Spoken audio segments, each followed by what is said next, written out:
Hello বন্ধুরা, আজ dinner স্পেশালে হবে আলুর পরোটা। পেঁয়াজ রসুন না দিয়ে পিওর ভেজ আলুর পরোটা আমি কি করে বানাবো সেই রেসিপিটাই আজ তোমাদের সাথে শেয়ার করব।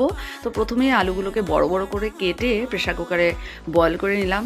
প্রেশার কুকারে এই জন্যই করলাম দুটো সিটি দিয়ে, যাতে ভালো করে সবগুলো আলু বয়েল হয়ে যাবে। তারপর ফ্রিজ থেকে বের করলাম কারি পাতা, ভালো করে ধুয়ে এই দেখো পাতাগুলোকে রেখেছি। এখন এটার মধ্যে আমি কি মিক্স করব। প্রথমেই আর্সেনের সবজি মশলা, মিক্স মশলা, হলুদ গুঁড়ো, জিরে গুঁড়ো, লঙ্কা গুঁড়ো, দুটো কাঁচা লঙ্কা নিলাম, এখানে হিং দিয়েছি, আর নিলাম কসুরি মেথি। এখন আমি গ্যাস অন করে কড়াই বসিয়ে দিয়েছি, সাদা তেল দিয়ে একটু কালো জিরা ফোড়ন দিয়ে প্রথমেই দিলাম আমি কারি পাতাগুলো, যে একটু ভালো করে ভেজে নেব, স্মেলটা দারুণ হবে।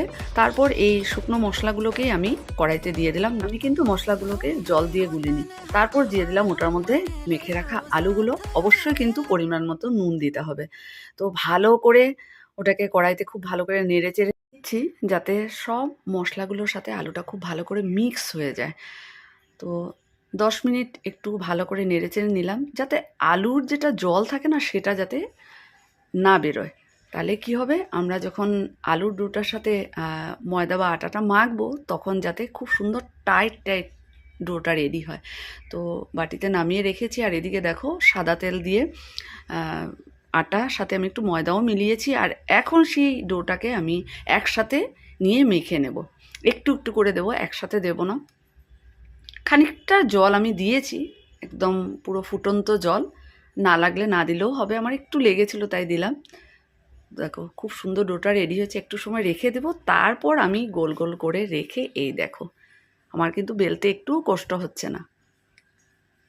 এই দেখো কি সুন্দর পুরো শুকনো শুকনো বেলা হয়েছে। ফাইনালি আমি এখন আলুর পরোটা ভেজে নিচ্ছি সাদা তেলে। আমি কিন্তু গোল গোল করে রুটির মতোই বেলেছি, তোমরা চাইলে পরোটা শেপেও করতে পারো। তো আস্তে আস্তে করে উল্টে পাল্টে আমার পরোটা ভেজে নিচ্ছি, লাল করে ভাজবো। তো ফাইনালি আলুর পরোটা রেডি হয়ে গেছে। আজকের এই পিওর ভেজ আলুর পরোটা রেসিপিটা তোমাদের কেমন লাগলো অবশ্যই জানিও।